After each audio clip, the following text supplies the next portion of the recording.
দফায় দফায় মানুষকে গুম করা হয়েছে, আয়নাগরে পাঠানো হয়েছে। আয়নাগর নামের এই শব্দ এই জাতি কোনোদিন শুনে নাই, জানতো না। এটি এই সরকারের আবিষ্কার, তাদের অবদান। আমরা তাদের প্রতি অনুরোধ করি, আপনাদের বানানো অতি ভালোবাসার আয়নাগরে আপনারা কিছুদিন থাকুন। আপনারা দেখুন আয়নাগরটা কেমন বানিয়েছিলেন। বনি আদম এখানে কিভাবে থাকতো, দিনের পর দিন, রাতের পর রাত, দিন রাতের কোনো ব্যবধান তারা বুঝতো না। সেনাবাহিনীর একজন সিনিয়র অফিসার, যাকে তার বাসা থেকে তুলে নিয়ে গুম করা হয়েছিল, তিনি বলেছেন, যখন বাইরে আজান হতো তখন উচ্চস্বরে বাজনা বাজানো হতো যাতে আমার কানে আজানের আওয়াজ না ঢুকে। আমি কোরআন শরীফ চেয়েছিলাম, তারা বলেছে এখানে আলো নাই, আপনি কোরআন শরীফ গিয়ে পড়বেন কিভাবে?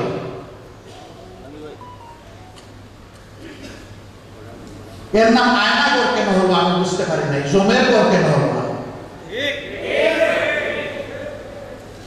আয়নাগরে কারা গিয়েছিলেন, কতজন গিয়েছিলেন, এই হদিসটাও জাতি পেল না। শেষবার যখন আমি গ্রেফতার হই তখন আমাকে এমন একটা জায়গায় নিয়ে যাওয়া হলো, অসংখ্য মানুষের কান্না আমি শুনতে পেরেছি আমার কানে, কিন্তু চেহারা আমি দেখতে পারি না। পরবর্তী পর্যায়ে তাদেরই একজন জেলে গেলেন, তিনি বললেন যে আমি আপনার চেহারা দেখেছি। আমি বললাম কোথায় দেখেছেন? বলে যে ওই জায়গায় দেখেছি। আমি বললাম যে ভাই, আমি তো আপনাদের কান্না শুনেছি, চেহারা দেখি নাই। বলে যে ঠিকই আপনি শুনেছেন, আমাদেরকে দেখেন নাই। আমাদেরকে লুকিয়ে রাখা হতো, আড়াল করে রাখা হতো। আমার মা বাবা, স্ত্রী, পুত্র কন্যা কেউ জানে না আমি বেঁচে আছি না মারা গেছি। আজকে আমার 8 মাস। অথচ বাংলাদেশের আইন বলছে একজন নাগরিককে গ্রেফতার করার 24 ঘন্টার মধ্যে তাকে আদালতে তুলতে হবে, তার বিরুদ্ধে অভিযোগ আনতে হবে। অভিযোগ না আনলে 24 ঘন্টার ভিতরে তাকে ছেড়ে দিতে হবে। সেখানে মাসের পর মাস, বছরের পর বছর মানুষগুলাকে গোটা দুনিয়া থেকে বিচ্ছিন্ন করে অন্ধকারে রাখা হলো, তারা কেউ জানতো না। এর নাম মানবতা। সাবেক সরকারের সহকর্মীরা তারা স্লোগান দিতেন, মানবতার মা, mother of humanity. Is it humanity?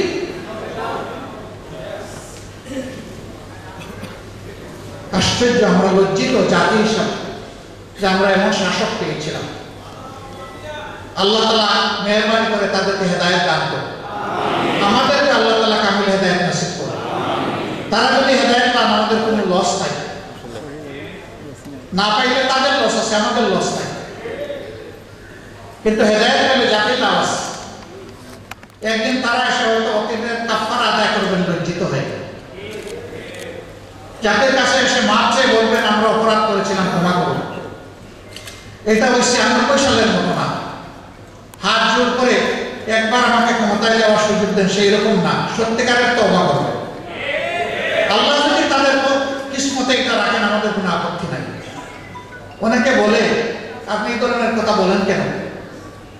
আপনার আপত্তি নাই, কিন্তু অনেক মানুষের আপত্তি আছে। ভাই, আমি আমার আপত্তি নেই বলতেছি, আপনার আপত্তি নেই এটা তো আমি বলতেছি না। আপনার আপত্তির জায়গায় আপনি যদি ক্ষতিগ্রস্ত হয়ে থাকেন, অবশ্যই আপনি আইনের প্রতিকার চাওয়ার এবং পাওয়ার অধিকার আপনার আছে। আপনি আইনের আশ্রয় নিন, আইন আপনাকে সাপোর্ট দেবে, আমরাও আপনাকে সাপোর্ট দেব। তবে আমরা চাচ্ছি হিংসা হানাহানির একটা জায়গায় কবর হোক। সেই যে বাংলাদেশের উষালগ্ন থেকে হানাহানি, হিংসা চলে আসছে, হিংসা একটা জাতিকে ধ্বংসের দ্বার প্রান্তে নিয়ে গিয়েছিল। এই জাতিটা একটু ঘুরে দাঁড়িয়েছে। আমরা চাচ্ছি এই হিংসাটা থেকে এই জাতিটা মুক্ত